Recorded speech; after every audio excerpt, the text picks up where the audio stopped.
Yes. Who do you think belongs in prison right now, today, for what you've exposed from either it be COVID, all the stuff that you've done, James?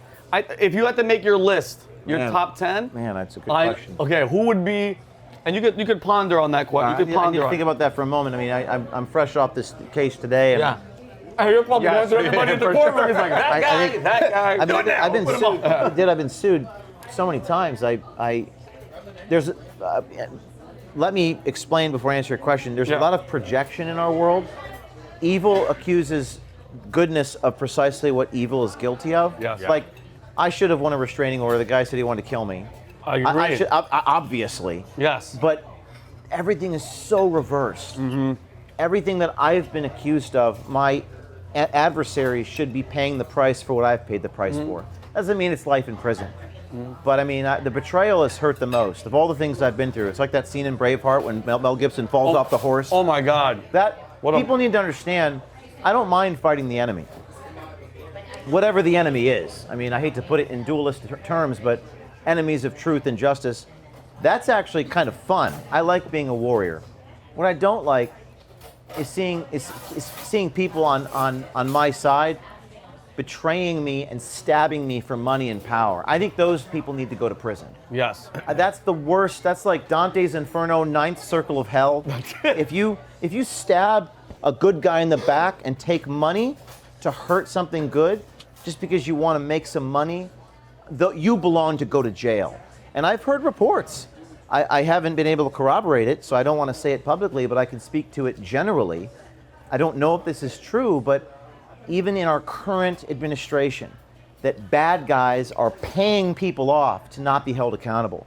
The people taking the bribe need to go to prison. I agree 100%. Period. Full stop. And if anyone's being blackmailed and bribed, then those people need to be held accountable. Who's going to hold them accountable? Except my camera. Yeah, for people to see it. And James, I love that you just said that, because this question wasn't going to happen for a while. And I know I messaged you. I think this is the first time I think we started talking when this happened. I want to say a year, maybe 2 years ago. You said that stuck with me, something awesome. You said, and I forgot the interviewer. You said, is it 10 million? Yeah. Is it 20 million? Is it 100 million? And you said, what is your price? Because if your price is not your life, then you are for sale. What specific moment when the mission has become like, was that like a moment that you had with everything that was happening? What was that? That was because I was fired from the company I created, Project Veritas. Yeah.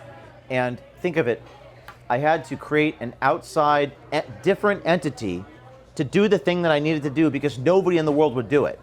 And I started it from my dad's garage while on probation, built it up into this big organization, and it came down to like fear and greed and envy and perhaps something else that will come out one day. And I was I was in my conference room with my staff, and I'm going after the FBI, Pfizer, I'm going after BlackRock, I'm going after the most powerful people in the world. Yep. And it occurred to me, this is in January of 2023, I looked to my left, looked to my right, how many of these people would take a $100,000 bribe? That's a scary thought. And I sat there in silence, and I ruminated on this, and I thought, probably more than zero. Wow. I mean, we all agree more than zero. Yeah. And you begin to realize that people's price is much, much, much, much, much less than you actually think. It's 30 grand, 80 grand. The sheriff that came to my office and the FBI agent that came to my home and took a battering ram, I said, have you ever raided a journalist before? May your children forgive you. Well, I'm just doing my job. I'm just doing my job. At what point is I'm just doing my job to feed my kids?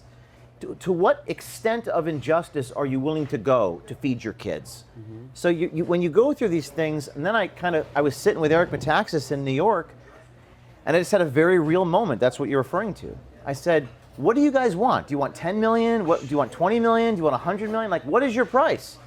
And if your price is your life, that is a price. 100%. Yes. That's a price. 100%. And people say, well, O'Keefe, you shouldn't have named your show that. You're manifesting that. I said, that is the bottom line reality of this world. What are you willing to live for? What are you willing to die for? And when I was removed from my company, which was, at the time, it felt like a pain worse than death. It felt like castration. I was Project Veritas. Of course. And they just stabbed me and booted. They kicked me out of that office that I built with my architect sister.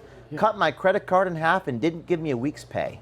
Wow. So that's that. When you live through that, you formulate these these things, and that's the price is my life. That's what it was born out of. There's a lot of. If you like this video and you want to watch the full podcast, click here. But if you have the attention span of a squirrel and only want to watch clips like the one you just saw, click here.